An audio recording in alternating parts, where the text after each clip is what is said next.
folks. Welcome to the Taking the Lid Off podcast. Today, I've got a special guest, Tim Burke. We're going to talk about the tactical games. It's an event that I participated in the very first one, and then it has grown. I knew it was going to grow. It's an awesome event. If you like shooting and you like fitness and you want to combine the two and do a fun competition, this is the thing. It's a functional fitness meets combat, which is directly from the website. All right. And kind of the motto, I guess you would say, Tim, correct me if I'm wrong, would be no off season, right? There is no off season. That is correct. Yeah. So before we talk about it, Tim, so this is your baby. So tell us a little about yourself, and then let's get into the creation of the tactical games. Yeah, thanks, Chad. First of all, thanks for having me on. It's a pleasure to see and hear you again.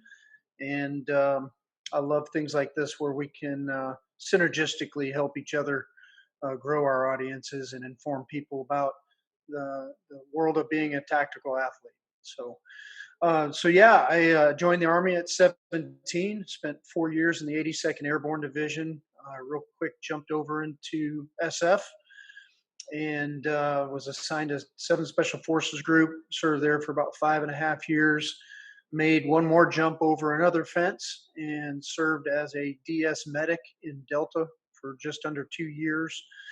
Went back to 7th Special Forces Group and finished out my career there in C37 and different leadership positions. Retired in '08. I became a federal agent and ran a counterterrorism unit out in Los Angeles with a focus on mass transit. Did that for about 3.5 years, and then jumped into private security where I've done rescue work. I've rescued businessmen out of some precarious situations overseas. I've rescued people that have been trapped by natural disasters, such as the earthquake in Haiti, the hurricane in the Caribbean just recently, as well as girls in human trafficking. And then I've done bodyguard work for the last 6 or 7 years to kind of supplement my income in between starting the tactical games and getting that up and running. Yeah. So pretty diverse background there. Lots of interesting stuff. Do the people normally call you Tim Burke 007 or no? Well, I mean, being in the community, we're all pretty humble, but I did get introduced as a guest speaker at a men's event once as the real Jack Bauer. I thought that was pretty interesting. Nice. Yeah, so tactical games. So tell us kind of give us the background there, where the idea came from, which I think I know, but where the idea came from, and then kind of get us up to from idea to action. Yeah, sure. So, as you know, in the special operations community, specifically in the unit, training takes place in a format that is unlike any other. We're not usually restricted by the normal um, range operations limitations. Our range fans are wider. We get to do basically, if you can do a mental risk assessment and articulate that somebody's not going to die, we do it. And so over the years, I got exposed to a lot of different things that were very, very effective. And when I got out of the military and got out there and started doing some training and teaching some people, just some of the things that I thought were very rudimentary and basic, like doing some exercise, getting your pulse and your respiration rates up, and then shooting, I found it was super novel to most people. So the more I heard those kinds of uh, feedback, that kind of feedback, the more I realized there might be something here.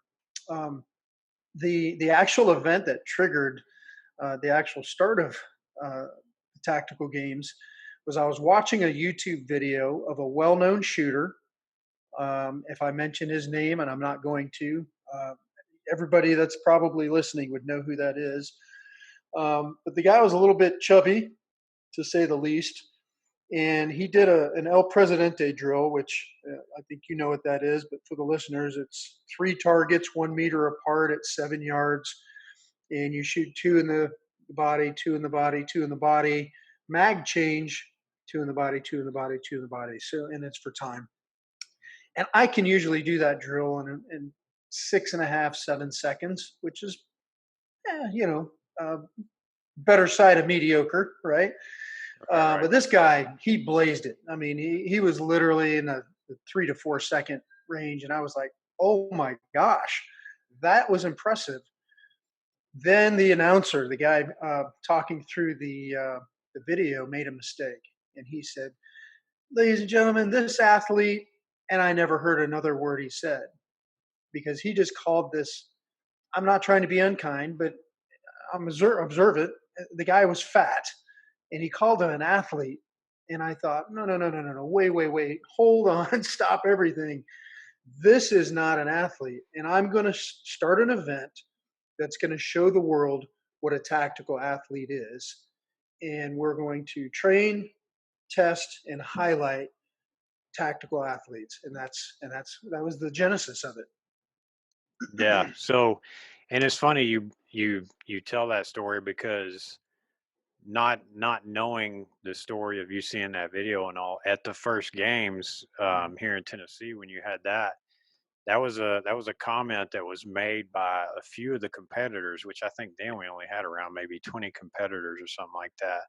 But a few of the competitors were loving it and just made the comment like, yeah, this is so much better than going to your average weekend shooting competition and getting my butt kicked by some guy that probably couldn't run 100 yards without having a heart attack, Right. but can shoot lights out. And so the reason that I loved it and jumped on board with it so fast was because it was an idea that I had as well. A little differently, Sure. but but it's training that we do in the military, right? And my only thought was I didn't watch a video or anything. My thought was, man, if civilians could do this, they would love it, Mhm. But at the time, I think my thought was probably, golly, I can't imagine getting civilians to do this. But you did it, and it's awesome. And so tell us kind of what did it take? So I assume you had to get financials straight and come up with it. Give us a little bit of high notes on that process. Yeah, sure. So, uh, accurately been accused of being strong like bull, smart like tractor, Ah, and yeah. I can smash through doors and shoot stuff, and do that very well. And I'm very thankful for the fitness level. Even at 53, I'm in really really great shape. So certain things like that, I won't say came naturally to me, but I built a life around it over the last 25, 30 years. So I said all that to say getting into the business aspect was a completely new endeavor. I'd touched in business a little bit here and there, but starting something from scratch and building it into, originally I thought it was going to be an event, and it turned into a sport. And then I was like, wow, we created a new sport. And further than that, and probably even more important than that, we created this amazing community of tactical athletes, both from all three different sectors: military, law enforcement, and the civilian shooting sports. And it's just a different environment than anything we've ever seen. But getting there, starting from zero and going all the way through the continuum of, you know, where does the money come from and how do I grow this thing without taking out big loans? And that was all, a learning curve that was just like that. And if I told you I had a master plan, my nose would start to grow. And Yeah, honestly, most yeah. days, I used to say this about martial arts and fighting: if you had this much knowledge and you put it with that much aggression and desire, you could really make some great things happen. And I just got up every day and was like, how can I make this grow, and how can I build this into this amazing thing? And so, just to give you an idea, the original event that you attended in Ardmore, Tennessee, the entire event from start to finish, I'm talking putting gas in the U-Haul, renting the U-Haul, getting the equipment, the hotel rooms, everything involved in getting back home, was about $4,200. And now, just to pay the help that I need at the games, I spend about $12,000 per event just on volunteer help. And you're going volunteers, but we need master scorekeepers now. Each of our events is about the size of a national event in any of the other shooting sports. Um, so financially, it's gone from a shoestring budget, in a Yeah. shoestring event, to, oh my gosh, I need help, and I need quality trained professional help. And so, there are a few key positions that we do pay, and it's made a huge difference in the professionalism of the events, how well they're ran logistically, and how well they're received by the athletes. Yeah, I mean, so $4,200. That's pretty fun. I mean, that's awesome to be able to even do it on that budget with the equipment and everything else. I mean, it's a lot of stuff. So part of the reason I asked you that, and I know people they just want to hear about the games and the shooting and all that, but part of the reason I wanted you to talk about that is because on this podcast, I like to bring out military transition advice as well in some shows. Hmm.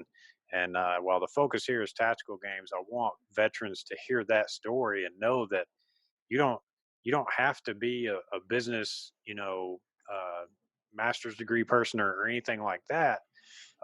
You can be like Tim, like myself, whatever. If you've got an idea, get out there, get after it, be consistent, and grind, and you can make it happen. Just like Tim's made the tactical games happen. So moving on to the first games. So from my perspective, I'll talk to you a little bit about my perspective on the first games. So it was advertised. I can't even remember how I found it. Maybe Facebook or something. I don't remember honestly, but we had no idea what was going to happen going into this thing, and you all at the time were being secretive about it, right? Yeah. Um, so I was driving my Raptor at the time. I literally showed up down there with so much freaking kit because I had done this kind of training before Hmm. and done it with a myriad of different stuff and needing different things that I was like, man. So I mean, I had everything from a ballistic helmet to different kinds of boots and gloves, and man, I had so much crap in there because I did not know what to expect.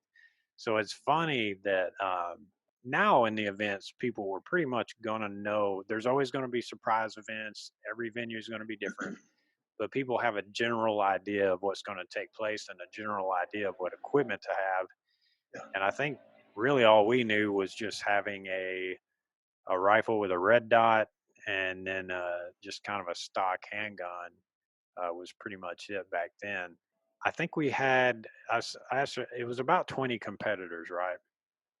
It was 17 competitors at that very first event.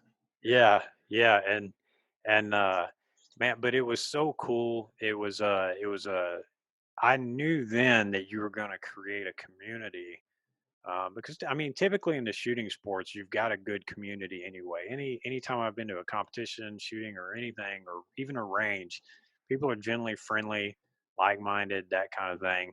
And then there, you kind of narrow it down. Like if you go to your local IDPA competition or whatever, you've got a lot of like-minded people.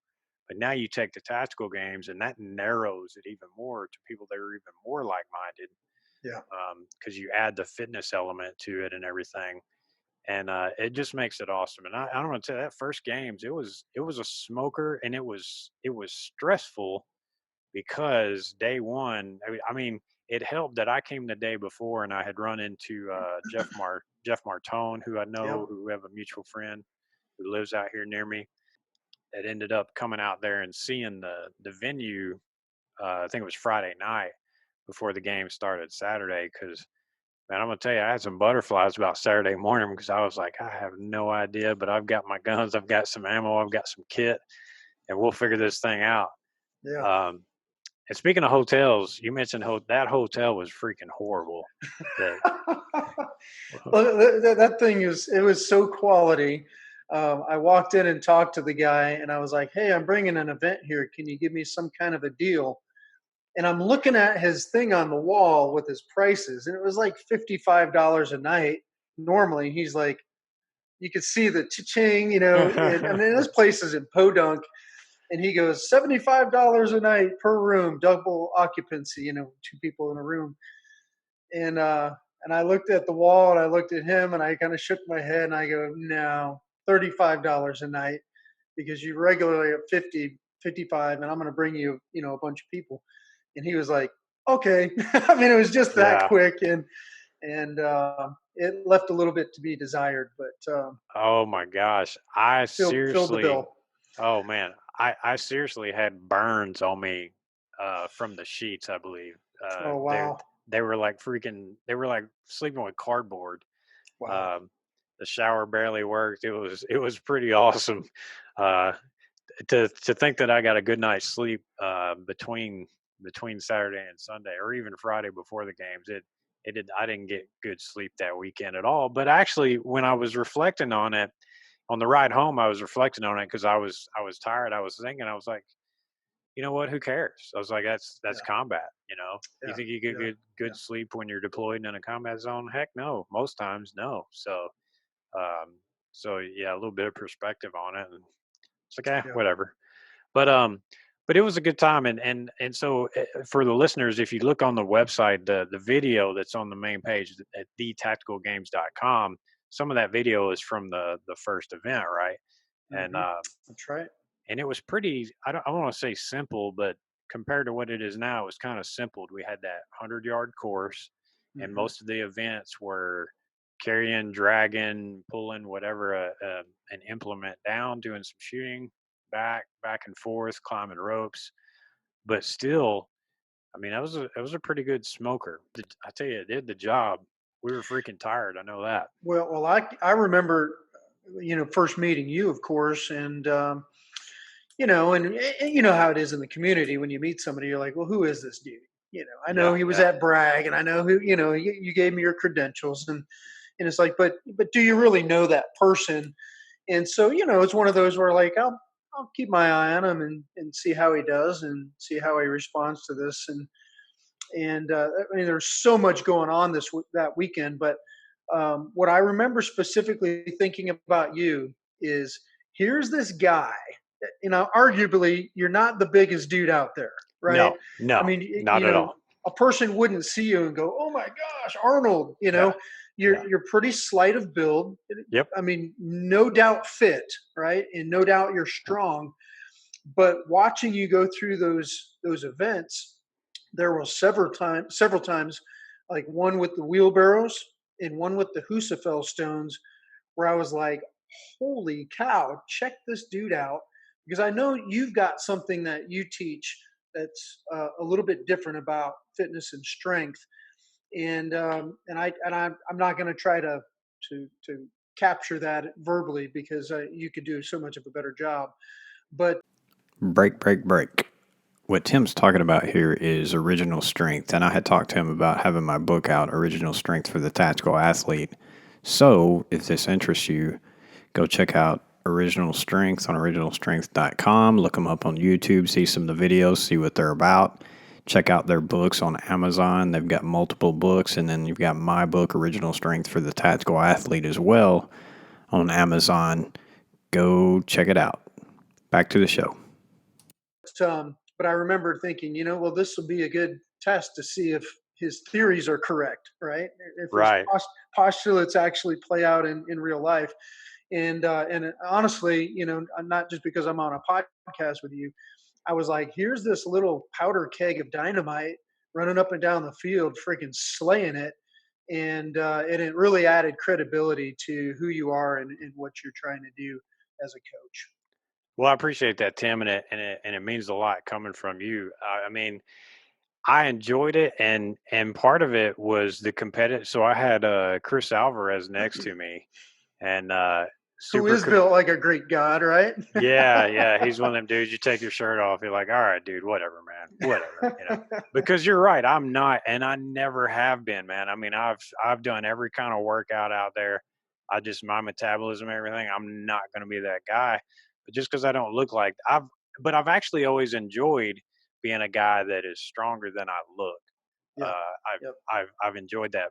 Um, but it was challenging, and it was a good test because I'm not trying to brag on myself, but to see myself competing, because I've always been a thin guy, and seeing myself competing much like I did in the military against guys that Hmm. had the build, had, whatever, and then having Chris next to me, he's a freaking stud. And so kind of keeping up with him and then pushing him. I think I only actually beat him in one event because he was in my heat. But Hmm. man, I mean, yeah, there was a couple times I remember yelling at him, I'm coming, you know, and man, it was fun.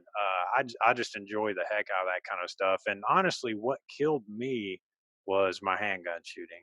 I had Right, not right. prepared with a handgun, and my handgun shooting was and and honestly, that's been my Achilles heel. I can teach handgun shooting very well. I it frustrates me because I'll give somebody a day of instruction and they'll shoot better than I will. But and I'm not terrible, but all those 25-yard shots, because everything was 25-yard shots. Hmm. Um, at that point, I'm better now because that woke me up. But I had not done enough shooting at 25 yards at that point, and I had freaking my house here. I had cleared out about 25 trees around my house and done a lot of cleaning up, and I was so stupid lifting logs and crap every day. I had tendonitis in both my elbows, Oh yeah, I remember that. and so the second day I was icing my elbows between events and crap, and if you haven't watched the videos, the tactical games is pretty heavy with carries. There's a lot of Hmm. carries going on, and I had a good amount of pain going on that especially that second day, but neither here nor there. It's no off season, and it's a combat like event, so it doesn't matter. You got pain, you still go. Yeah. Um, And if I could interject real quick, because there's a lot of questions out there that we get on social media, whether Facebook or Instagram or even through the website, that they ask, how do we develop our tasks that we have in the battles? Like why carry a Husafel stone versus do push-ups, or why are we dragging sleds instead of doing clean and jerks, for example? And you know uh, carrying things is what you referred to. Guess what? That's what we do in combat. I never did one clean and jerk on a target. I didn't even do air squats, but I dragged things, I picked things up, I carried things, I climbed things. And so, just as a note, that's the litmus test that we use when we're programming for an event. Is it something that we did in combat, or does it replicate something that we did in combat? And so, we're coming, a shameless plug here, we're coming out with an app as well as the Tactical Games University here real soon. We're working on a couple of different video courses that athletes will be able to purchase. Um, and it's all those things, what we do, why we do it, and how to do it safely so that you're building your fitness level and not tearing it down. But you said carrying things. I just wanted to interject yeah, that to make sure that people understand this is not Olympic lifting, and it's not necessarily even CrossFit. It's it's just something a little bit different based on combat fitness. yeah, and that's a great point, and I think it's awesome that you have that kind of litmus test for all your events. Is it something that could be done in combat? Because you could very quickly lean into stuff that's maybe a little more sexy, Yep. as far as events and whatnot, but it wouldn't fit. And then when you're talking about some of those things, man, you're talking about you can hurt yourself real quick, real easy, if you're not really trained on some of those things, no matter what your fitness level is. Um, Yep. but yeah, and so hopefully people understand that. But believe me, if you think for any second the events that are there are not going to challenge you, then sign up. Uh, Yeah. but Yeah. so yeah, so it's grown from the first one, which I love the first one. That's the only one for the listeners. That's the only one I've competed in. I was supposed to compete last year in Atlanta, and had a work accident, had a door ram dropped on my foot by a coworker while we were doing Mm. some shoot house stuff and broke my toe and jacked my foot up a little bit. The day that I was going to leave to go down to Atlanta is when that happened, by the way. Wow. So I came down there anyway, got to see Tim, got to see some of the other guys, and just watched for a day, which was cool. And I had planned to take my girls anyway because let's also mention there's a lot of female. There was no females that competed in the first one, but now you have a decent amount of females competing, and I actually wanted to take my girls down there because I wanted them to see those girls competing because, man, talk about super inspirational. Yeah. They get in there and they get after it. Yeah. The female division, we did not have one at the very first event. It was brought up to me a little bit too late to kind of tackle that for the first event. We did have it at the second event at the Range Complex in North Carolina, and it has grown exponentially since then. It still only represents about 15 to 20% of the number of men that we have compete. But make no mistake, man, these women are warriors at heart, and I wouldn't want to fight them. Yeah, Not no, on a battlefield. No, yeah, sir. yeah, no, they're awesome, and I really appreciate them getting out there and get after it because it provides inspiration for a new generation or their current generation. It was awesome for my daughters to see, and they really enjoyed watching them. But so let's talk about the divisions. So we've got the females division, but what are the other divisions now as well? Yeah, so right now, just based on numbers, there's only one female division. If you're female, that's your division. The men's divisions, we have three separate divisions. The highest, I guess you would call it, is the elite division. And one of the most often asked questions is, how do I know I'm elite? And I would say, well, we've now come up with a series of, you know, kind of things like you could test yourself against to see if you're elite or not. But traditionally, I just said, well, you better be an elite athlete and an elite shooter because one or the other is not going to do well for you at the games. It has to be a perfect blending of both of those disciplines.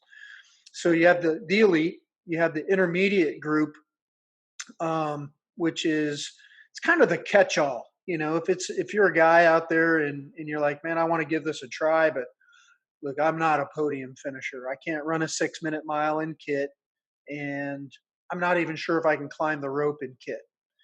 The intermediate division is probably your division.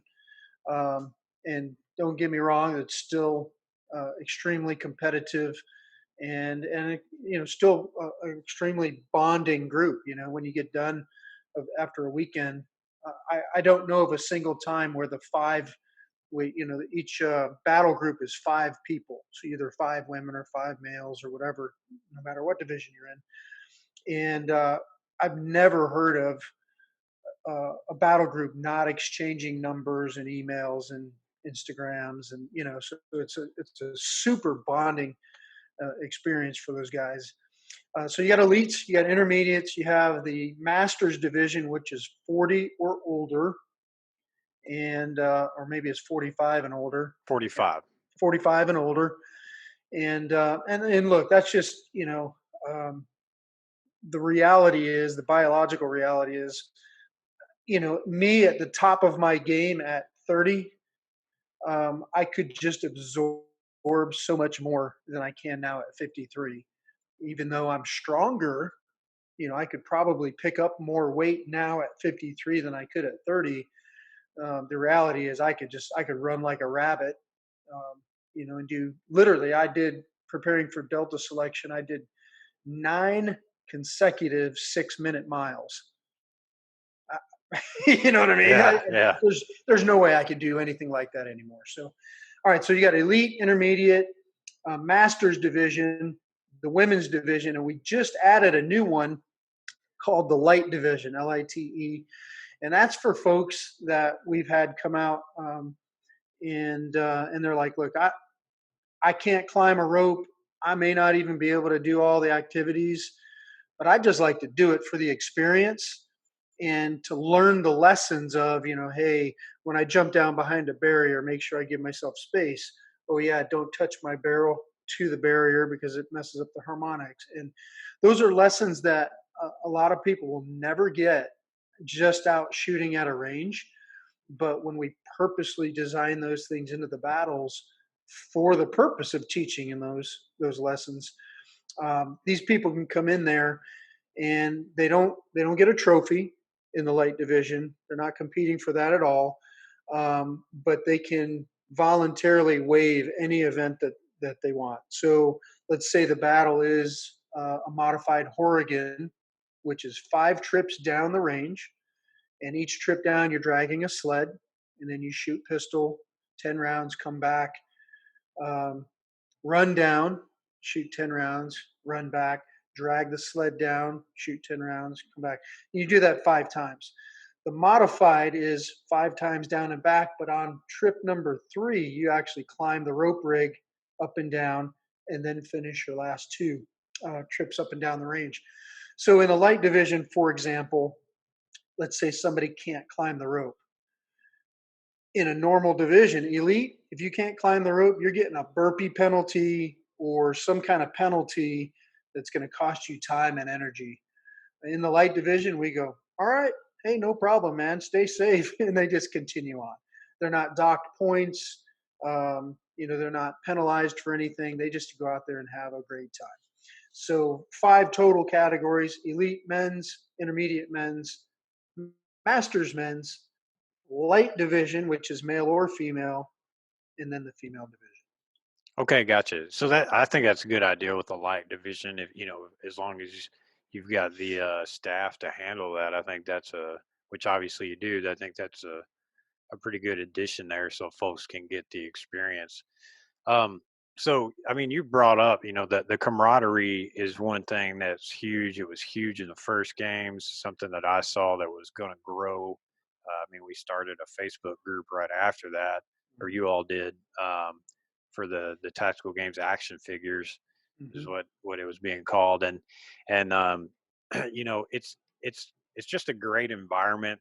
Again, you're like-minded people, and everybody is there. There's the competitive nature there, but it's not a very tense environment. I mean, even just attending the one last year in Atlanta, and observing, it's become an even bigger and better environment now. In the first one, there was, like you said, only 17 competitors, so we were all interacting with each other. Obviously, now what's a typical games like now? What kind of numbers are you getting? Yeah, we're seeing, some events are selling out, obviously depending on the geographical location, but we're averaging between 135 and 150 athletes at each event. Um, so it's grown exponentially. I mean, we've literally and truly seen exponential growth. Um, we could sell more at some of the events. We could probably be up 180, 200 athletes, but we're trying to keep it at a manageable level to maintain the quality of the event. We don't want to just get so many people in there that people end up waiting too long, or like their particular group didn't get the attention from the judges they needed or whatever. So we're trying to make sure we maintain that quality and amazing experience for those athletes up through that point that we know we got 150 athletes. That's no problem. We've done that 9 times now, and then we'll start looking at increasing that number and bringing in more and growing the event again. Yeah.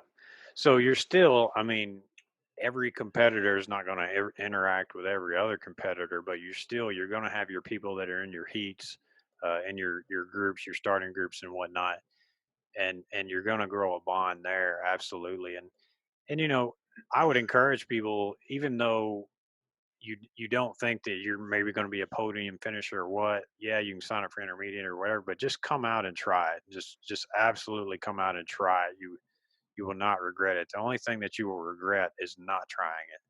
Right, Um, right. yeah, getting out there and getting after it. And I think that was one thing that I really liked about the first group there, was that it was a bunch of people and this was before I went in. I had the mentality. I was like, I know I'm going to like these people because all the competitors that show up are showing up under the same conditions.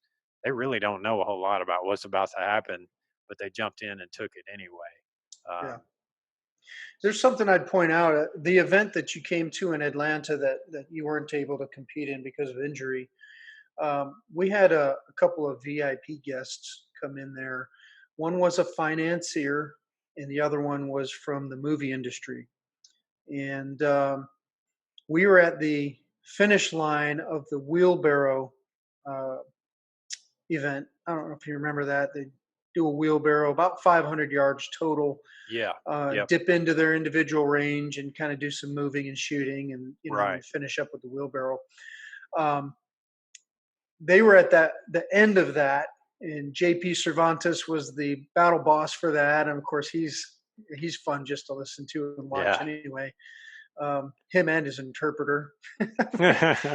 If you know him, that's a sore spot. He needs subtitles whenever he speaks. Yeah. Yeah. Yeah. But what they witnessed was a guy come across the finish line, and he took first place in his heat, in his battle group, and he caught his breath, and then he turned around and ran back down the hill and started cheering on his competitors.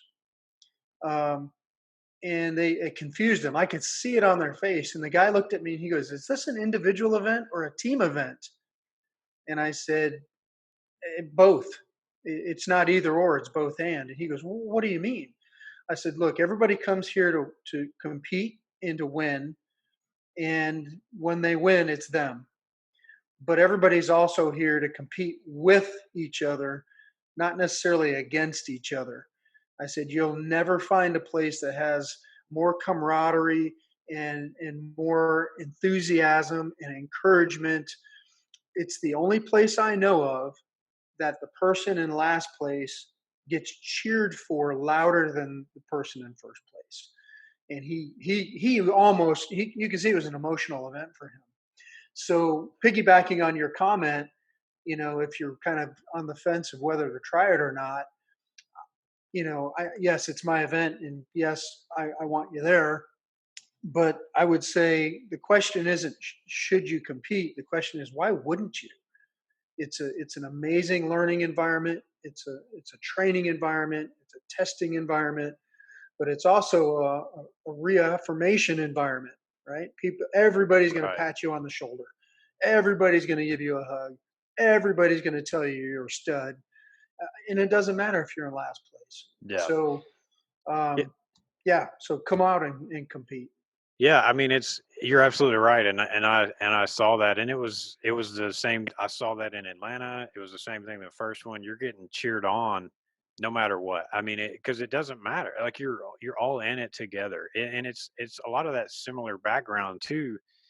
You're kind of the military thing. You're doing it for your buddy to your left and right, and there's that bond there as well. And in the end, if you're afraid of being judged or whatever, I mean, you're being judged technically, but by your peers out there, you're not really being judged. I mean, in my experience, in my personal thoughts anyway, if I see somebody out there that's struggling and they're probably coming in last about every time, and maybe they're not as in shape or whatever, I'm encouraged by that person because my thought is, well, at least they're here. Hmm. At Yeah. least they're here and at least they're getting after it. Because it's the people sitting on the couch that are typing Facebook comments being critical, not getting out there and doing it. That those are the ones that are the only losers. There's no Yeah. loser that shows up, you Yeah. know. So and then and I know too, like I know because I've invited some people, but there's been some well-known shooters, some YouTube folks and whatnot that have been invited that don't show up. Yeah. So, I mean, I'm just saying, Yeah. uh, so it's having the courage to show up is a huge thing. Now, so also you've got the names of the battles. So let's talk quickly about the names of the battles, Okay. or kind of give us the idea behind that. Yeah, so we kind of in the theme and in the spirit by which CrossFit names a lot of their battles from fallen heroes, whether law enforcement or military. Um, the first year of events, we tried to do that, and we named them after some amazing guys: Bob Horrigan, Rick English, Buck Pope, and tried to name the battles after those guys. But um, eh, honestly, it got super difficult to continue to do that, and we've kind of gotten away from it.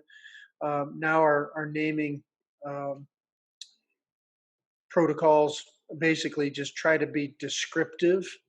So it's the bag over the bar, or it's the modified Horrigan, or something like that, so that in our scoring system, it's very apparent to those that come and volunteer to do scoring. They can more easily track which event it is, and who's done it, who's got what score, and they can transpose those scores accurately. What we found is when it was named after a person, there was no way for an uninitiated volunteer to kind of wrap their head around it, or keep track of it.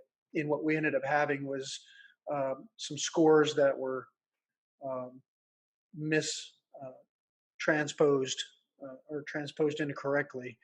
And so, just for to facilitate accuracy and making sure everybody got credit for their scores correctly, we went to a different naming convention. Gotcha. So the events themselves. Look, guys, I would love to sit here and go through events and everything, but the bottom line is I would direct you to the website, thetacticalgames.com, and go read the website. It'll give you all the details as far as allowed equipment, what's allowed, what's not allowed. I know is Sarah still running the Instagram?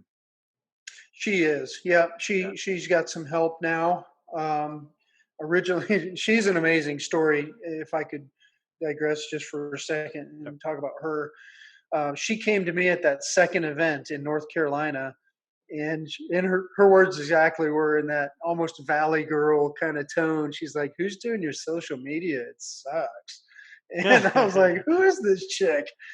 And so we talked that very next week, and she came on as a volunteer initially. And she's like, "Let me just run your Instagram page. We believe in, her and her boyfriend Jason." She said, "We believe in what you're building and what you got behind it, and we just want to be a part of it." And now she's my vice president, and it wouldn't happen without her. So she's become absolutely indispensable to the endeavor. Yeah, she's awesome. We've communicated a lot, and bless her heart, she has to answer these questions she gets on Instagram all the time, Hmm. and they're the same questions and whatnot. And most of them, look, people, just go to the website and read, and you'll have your answers. Yeah. You'll have your answers there. Um, but if you're looking to compete, obviously you got to have a level of fitness. There's going to be products coming out, like Tim mentioned. um, just get out there and try. So I would say rope climbs was a big humbler in the Mhm. first event. I know that. I assume that's probably the case at every event. Um, but if you haven't climbed a rope, maybe try climbing a rope, because I honestly had not climbed a rope. I couldn't remember when, but I also wasn't worried about being able to do it. I was a little nervous. So when we got to that I think the first event that I went through that had rope climbs, it was 3 rope climbs. And I was like, well, crap, 3 times in a row. The old forearms Oh yeah, are yeah. gonna be burning a bit, and they were, but I had no issues with it at all. But that was one that I think is probably the great equalizer. Are there any specific events that you've seen lately that are, on the fitness side of things, that are kind of big equalizer for folks? Yeah, so we have started to make sure that, again, one of the tenets that we try to do is level the playing field. That's why we limit some of the optics and the different technology that we allow, is so that somebody can't spend 10 grand on a gun and come in and buy themselves an advantage, right? I want you to shoot and shoot well because you can apply those skills under pressure, not because you can buy enough equipment that it makes it easy for you. Same thing in the fitness side of it. we understand that there are different types of fitness and different body types. And so you got, guys like a guy named Zach, whose code name is Thor. It's that his code name is Thor for a reason. I mean, the dude is just a monster. And, so we've created events where they're picking up 175-pound brute force bare bones bags. There are no handles on it. It's just a gigantic sandbag. And it's, replicating a body, picking up your buddy and carrying him off the X and getting them to safety. Right. And so there are events like that are extreme separators. Guys like you and I that are a little bit smaller, we're going to be challenged by those kinds of events. Conversely, that same guy that can effortlessly pick up the bare bones bag and throw it over his shoulder and sprint back, 75 yards to the finish line, they're challenged by, the 2 mile run in kit, where the smaller guys are like rabbits, and they're finishing 12, 13, 15 minutes ahead of those guys. So we look at a number of factors when we're designing those battles. One is body types and areas of strength. We don't want to favor all the big, heavy, strong dudes. We don't want to favor all the lighter, faster dudes. So we make sure there's a split there. We make sure there's a split between upper and lower body. We make sure there's a split between just brute raw strength and some nuance and skill. How can you balance? Can you go across a balance beam? I don't care if you can squat 600 pounds. If you can't go across a balance beam, you're not a help to the team in combat, right? And then lastly, we look at what kind of shooting skill sets we want to test and what's the word I'm looking for? And reinforce with the athletes. So, we will identify a weakness. For example, in Atlanta, that event that you went to, we had the guys take apart their bolt carrier group, BCG. And then while they were breathing hard from being on the range, we had them reassemble that bolt carrier group, do a functions check, and then continue on. And it was amazing to see the level of stress that will cause a person to fall apart became very apparent. And as you know, stress inoculation is huge in the military. It starts day one basic training with somebody Absolutely. screaming in your face. So we almost have a built-in ability to take a deep breath, absorb it, and not be ruffled by it, and continue on. So I'm going long, but we basically try to plan all that into every event and kind of disperse it amongst the 6 battles that we'll do over the weekend. Yeah, so we had a little bit of that in the first event where we had to do a little bit of assembly and then loading around at a time, I think, in the handgun and some stuff like that. And then I saw that at the Atlanta event where they were taking the bolts apart and having to do the functions check and everything. And I thought that was awesome, because you're absolutely right.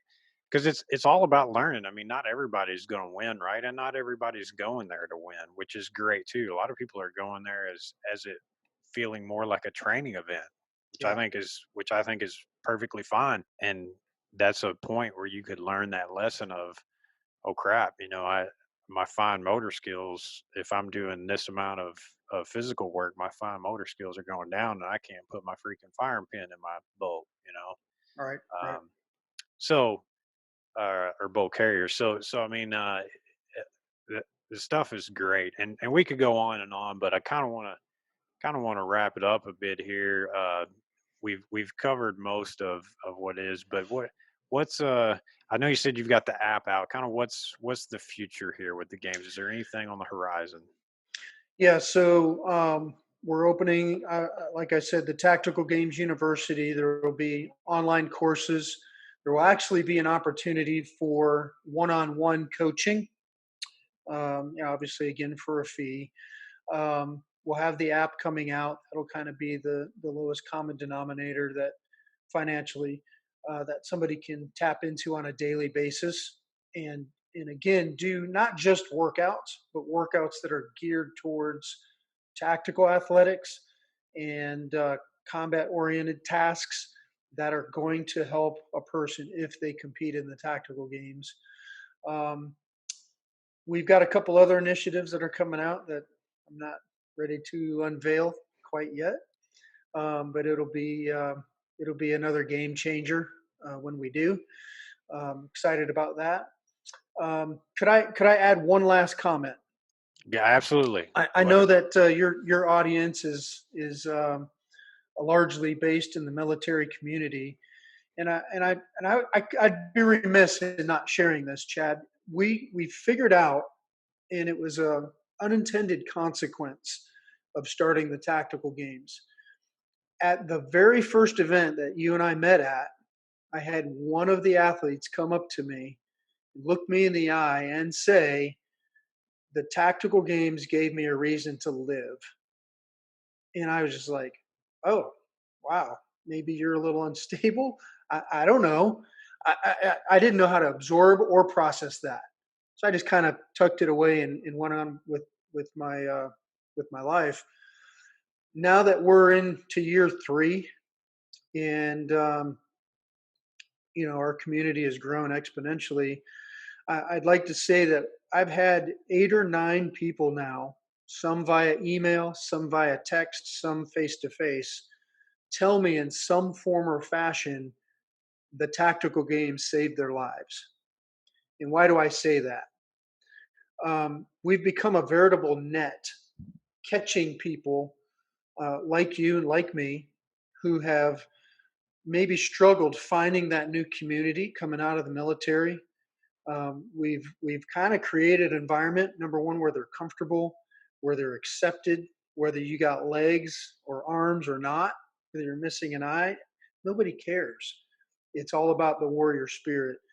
And so, I would just say to the community out there, look, if you're looking for your next A team to be a part of, or your platoon to kind of join and be part of the pack, and to be, I'm going to stoop to this and say it, to be loved unconditionally, regardless of who you are.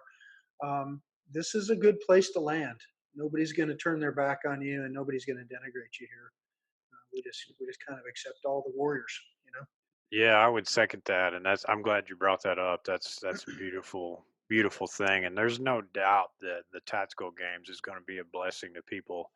I tell you, to be honest, I mean, I've been retired for uh 2.5 years now, and I still struggle, having that like-minded community around me. That's Mhm. part of the reason I'm doing this podcast, is because I get to connect with folks like yourself, and then a lot of people that I've interviewed from my past, and still get to have that connection, and then spread that connection with a public audience. Um, and yeah, I could absolutely see the tactical games being a blessing for a lot of people. It gives you a mission. The bottom line is, when we get out, we need another mission, Yeah, right? We're that's right. mission oriented people. We need goals. We need a mission, and I can see the tactical games absolutely providing that. So I'll have all the links for the tactical games and everything, and the social media and all that in the show notes for this. Um, but Tim, I really appreciate your time. I appreciate you coming on and talking about it. I just, I mean, I don't know what else to say. Get out there and do it. It's a little cost, if money is an issue, find a way. Find a way. If ammo, guns or whatever, I'm sure people will let you borrow guns. Hmm. It is truly a community. If you need help getting to the games, whatever, reach out. I guaranteed somebody will help you. Yeah, I would second that. We've had international people come in, and they obviously, the difficulty of bringing their own guns, it makes it prohibitive for them to do so. So I told them, literally, I said, show up. I'll make an announcement. Somebody has a second, third, and fourth gun with them that they'll loan you, as long as you're good, shooting a gun that you haven't, worked with. And that's happened. Look, if you want to compete, and it's your life's goal to compete, and you can't afford it, that's not an excuse. Reach out to me, info@thetacticalgames.com. We do have a program in place where we help a certain number of people each event get to the event. If you're like, man, I'm on a shoestring budget and I can get there, but I don't even have a place to stay, reach out. There's always people that have um, Airbnbs, or they're staying alone in a hotel room, and they not only would they welcome you, but they probably could benefit from your company as well. So come on out and join us. Yeah. So folks, I'll wrap it up by saying, come out. You're gonna get smoked a bit. You're gonna have fun. You're gonna have some bruises, some sores and stuff maybe after you're done, but that's all part of it. But you're gonna leave with a new community, some camaraderie. You're gonna have some more friends. You're gonna have some lessons learned. There's absolutely no reason not to compete unless you're just scared. So Yeah, I mean, I I'll say second that. it. So, all right, Tim. Well, I appreciate it, and we'll be in touch, brother. I look forward to seeing you at a game in the future. Okay, Chad. Thank you so much. Have a great day. Thanks, Tim. You too.